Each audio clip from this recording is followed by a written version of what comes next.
find it really interesting how bad the collective draft intelligentsia is at identifying special, elite, all-time defensive players when we're pretty good at it on offense. Obviously, your Jokic exceptions, but like most of the best offensive players in the league at any given time were at least lottery picks. Whereas defensively, we're talking about Alex Caruso today, went undrafted. Bruce Bowen went undrafted. Herb Jones was a late pick. Like, there's so many high-level defenders, and I think with perimeter guys, it's harder. Like with bigs, your Chet Holmgren, Tim Duncan, Evan Mobley, Hakeem.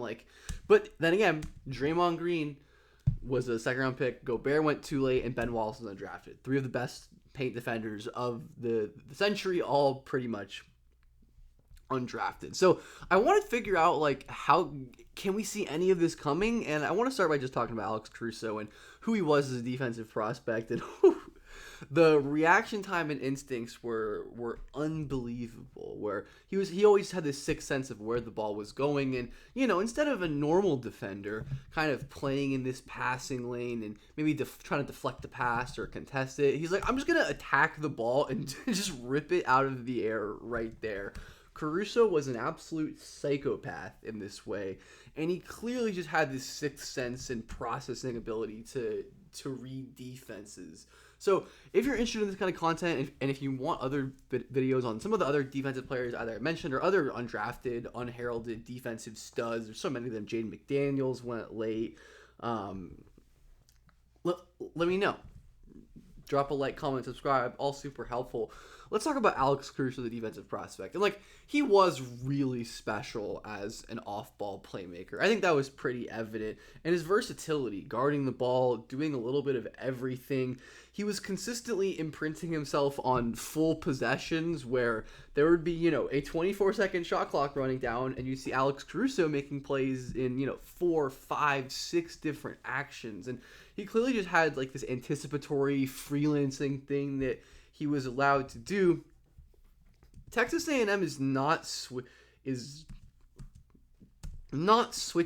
in this particular moment, but Alex Caruso just kind of abandons his man and is going to shoot out of nowhere because he reads this pass coming and he turns defense into offense. So though a lot of players get a lot of steals and aren't special all-time defenders, he had above 4 steal rate for his career. That's exceptional, but there are players like that who aren't all-time defenders, which is why, of course, we have to go to the tape and notice the just incredibly special recognition and processing. He was great deflecting entry passes, and who knew zone would be such a thing 10 years later about. And Caruso was obviously a ridiculous zone player. There's kind of 2 players open here, one right here under the basket and one to the wing, but Caruso just snags that ball out of midair. Like I said, the way that he attacks the basketball in midair as a defender is totally insane.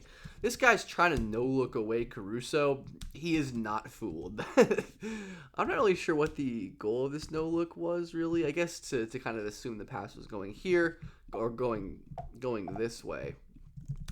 But nope, Caruso just snagged it with his right hand. Clearly just had special reflexes, hands-eye coordination, awareness, and processing. And I think these are all things that are hard to quantify, but are probably, to some extent, part of all of the elite special defenders' repertoire, some more than others. I think Caruso is one of the very top of those guys. Well, he's obviously a great athlete. He's very smooth. He changes directions well. He's explosive. But it's just the way he can anticipate what is going to happen before it happens, right? He gets kind of beat in the pick and roll. His teammate picks up the ball, and Caruso's like, oh, that means the pass is going there because the ball handler is going to think, oh, I've got the big defender on me. The big's open. Nope, Alex Caruso is 2 steps ahead of you as usual. And you can see him baiting this like a free safety. He is just waiting. And he jumps that pass. And yeah, some of these plays are just absolutely ridiculous. And this might be the most ridiculous of them all. Almost a goaltender right there. But incredible inbound, single disadvantage inbound defense where there's 2 A&M defenders sticking to this one screener. This guy's wide open. So Caruso is going to kind of bait the pass to the corner, sees it's not coming, reacts, changes directions, recovers, and blocks the shot. But Caruso wasn't a super high volume shot blocker. Like, he had a couple good block shot seasons, but was under 2%, I believe, for his career. But his physicality was always impressive. He was a great screen defender. Here he's against Ben Simmons right here, and he's just going to totally wall him out of the paint. Simmons has no chance getting position, and Caruso is pretty much going to wash him out of this play and steal the entry pass right there. His versatility was phenomenal. He did literally everything for A&M. In this game against Kentucky, he was chasing Jamal Murray around screens the entire game. And yes, Jamal Murray, that is probably also how I would react. And hey, we got a little 2025 Western Conference semifinals preview right there with Alex Caruso just kind of running all over the place. And I believe Jamal is going to end up hitting this three because, yeah, you are going to eventually give up shots if you're just chasing players all around the floor. But Caruso did just have the agility and movement skill to make up, and he's twitchy in short spaces where it's not like Caruso's gonna like run and dunk in transition so crazy, but he is good at these two explosive steps to get a contest in and bother Jamal Murray's shot right there. Caruso, we're gonna see him again kind of falling asleep here. He'd fall asleep every once in a while. Buddy Hield cuts behind him. Like, it was hard to find real major defensive weaknesses with him. Like, he was sometimes ball watching and just hunting these plays, but you understand why when Caruso is as good as he is. But like, he wasn't like, at least in the maybe 3-4 games I watched for this video, he wasn't like the most impactful rim protector in terms of just contesting. He was always well positioned in front, but bigger players would pretty comfortably shoot over him.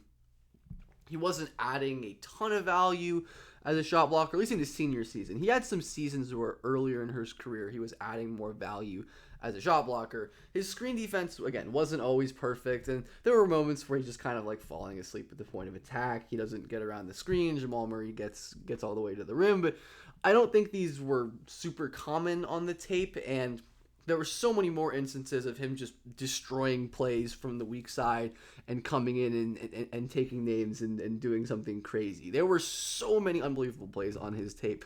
I did not mean to show that play one more time, and we're just going to finish with a beautiful little nasty on-ball block right there. He was always a great on-ball shot blocker, where maybe he wasn't rotating from the rim as much, where if he could slide over like a Chris Chiozza. Is that Chiozza? Maybe not.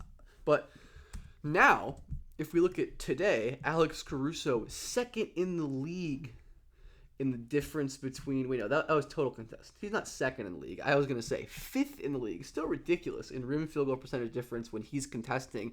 And the guys in this top area are all bigs. Alex Caruso is not a big. You have some other great rim defenders like J-Dub and Aaron Neesman's a great off-ball defender, but Amen is up there. But yeah, Caruso developing into this level of rim protector, not sure how we really could have predicted that. It's hard to say for sure, obviously, because hindsight's 2020. But I feel like Caruso looked like a legit prospect on tape where, the age, and he's not a super productive offensive player, but the defensive tape was very high-level NBA stuff. Was it good enough for me to, confidently say, I take this guy top 20 because I think he's going to be an all-time defensive player? I don't know, probably not. But his defensive tape was really high level, as we're just seeing again, the anticipation, the awareness, the processing, the reflexes, his ability to generate deflections, all of that good stuff that he brought over to the NBA. But I do think I could have identified that Caruso was going to be a stellar NBA defender based on the tape, but maybe not to the extent that he ended up being. But let me know what you think about this kind of series and concept, and I really appreciate each and every one of you who are watching this. Seriously, it means a lot.